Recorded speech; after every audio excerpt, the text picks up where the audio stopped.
Marvel cinematic universe की दोनों Ant-Man की आउटिंग्स बेसिकली एक कॉमेडिक रिलीफ की तरह साबित हुई थी, लेकिन इसकी तीसरी मूवी यानी Ant Man and the Wasp Quantumania की जिस स्केल पर हाइप बन रही है उस हिसाब से अब तक की मल्टीवर्सल सागा को सेटअप करने वाली सबसे इम्पोर्टेंट मूवी होगी। अब जैसा कि पहला ट्रेलर इस मूवी का रिलीज हो चुका है, फैंस के दिमाग में कुछ ऐसी थ्योरीज आने लगी हैं जो बहुत हद तक इस मूवी के अंदर पॉसिबल हो भी सकते हैं, जहां पर इनमें से बहुत सारे लोगों ने कैंग के मार्वल सिनेमैटिक यूनिवर्स के पुराने कनेक्शंस को भी जोड़ा है और साथ ही साथ आने वाले टाइम में कैंग और मार्वल सिनेमैटिक यूनिवर्स का फ्यूचर क्या होने वाला है इसके बारे में भी थ्योराइज किया गया है। तो चलिए एक एक करके इन चीजों को एनालाइज करते हैं और समझते हैं आने वाली एंटमैन एंड द वास्प के ऑसम थ्योरीज के बारे में। ये और बहुत कुछ आपका इस वीडियो में इंतजार कर रहे हैं, तो देर किस बात की। हे गाइस, मेरा नाम है पंकज सागर और आपका स्वागत है गेमों को हिंदी की कॉर्पोरेट वीडियो में। Now without wasting any more time, let's get started.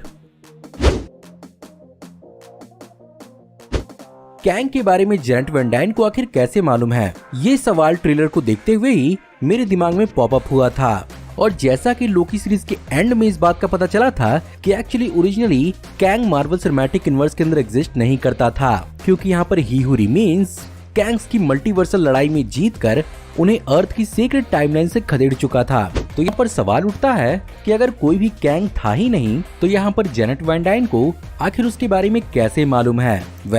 इसके दो पॉसिबल एक्सप्लेनेशंस हो सकते हैं। सबसे पहला तो ये कि लोकी के एंड के अंदर हमने सिल्वी को ही हू रिमेन्स को मारते हुए देखा था, जिसकी वजह से सीक्रेट टाइमलाइन से कई सारी दूसरी ब्रांचेस जुड़ी जो सीक्रेट टाइमलाइन को शुरुआत से अफेक्ट करने लगी और इसके अंदर उन चीजों का वजूद आने लगा जो कभी थे ही नहीं। दूसरे शब्दों में आप इसे ऐसे भी समझ सकते हैं कि ही हू रिमेन्स के मरने के बाद टाइमलाइन काइंड ऑफ रीसेट हुई और इसके अंदर कांग का वजूद आ गया, या फिर जिस मल्टीवर्सल वॉर के बारे में हमें लोकी सीरीज के अंदर पता चला था, एक्चुअली उस मल्टीवर्सल वॉर में किसी एक कैंग की जान ही हू रिमेन्स से बच गई होगी और वो बेसिकली क्वांटम रियल्म के अंदर खुद को छुपाए हुए होगा। इस पर्टिकुलर थ्योरी के बारे में मैंने बहुत पहले इस वीडियो में बात किया था एंड सीम्स लाइक कि ये थ्योरी सच होती हुई नजर आ रही है, जहां पर शैंग-ची के पोस्ट क्रेडिट सीन के अंदर इस बात को रिवील किया गया था कि इन बैंगल्स को उस टेक्नोलॉजी से बनाया गया है जिसके बारे में न अर्थ में कोई जानता है न स्पेस में। ऐसे में इस चीज की पूरी पॉसिबिलिटी हो सकती है कि एक्चुअली कैंग की टेक्नोलॉजी हो, और जैसा कि कैंग कॉमिक बुक के अंदर टाइम ट्रेवलर है, वो फ्यूचर के साथ साथ मार्वल कॉमिक्स की हिस्ट्री को भी कई बार मैनिपुलेट कर चुका है। ऐसे में Ant Man and the Wasp Quantumania के ट्रेलर के इस सेक्शन को देखकर तो ऐसा ही लगता है कि हो सकता है कहीं न कहीं शैंग-ची के रिंग को एक्चुअली डेवलप करने में कैंग द कॉन्करर का ही हाथ है, जिसने एक्चुअली या तो खुद द मैंडरिन को इन रिंग्स को दिया होगा या तो द मैंडरिन ने एक्चुअली कैंग से इन रिंग्स को चुराया होगा। और शायद यहाँ पर द मैंडरिन के ऑलमोस्ट इमॉर्टल होने का कारण इन रिंग्स की टाइम को मैनिपुलेट करने वाली एबिलिटीज ही हो सकती हैं। और क्या पता ये पर्टिकुलर टेक्नोलॉजी एक्चुअली आने वाली एवेंजर्स कैंग डायनेस्टी के अंदर एवेंजर्स को हो सकता है कोई अपर हैंड दे।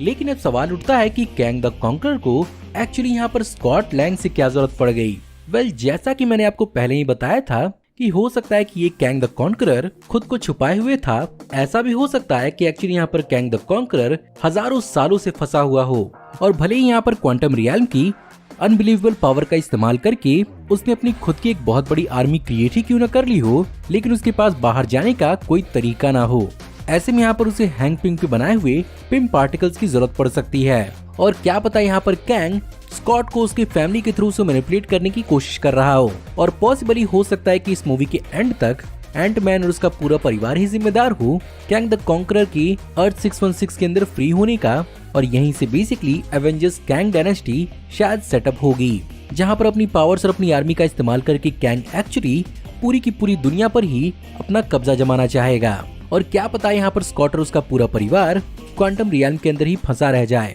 जो बेसिकली इस मूवी के अंदर निकल कर आए।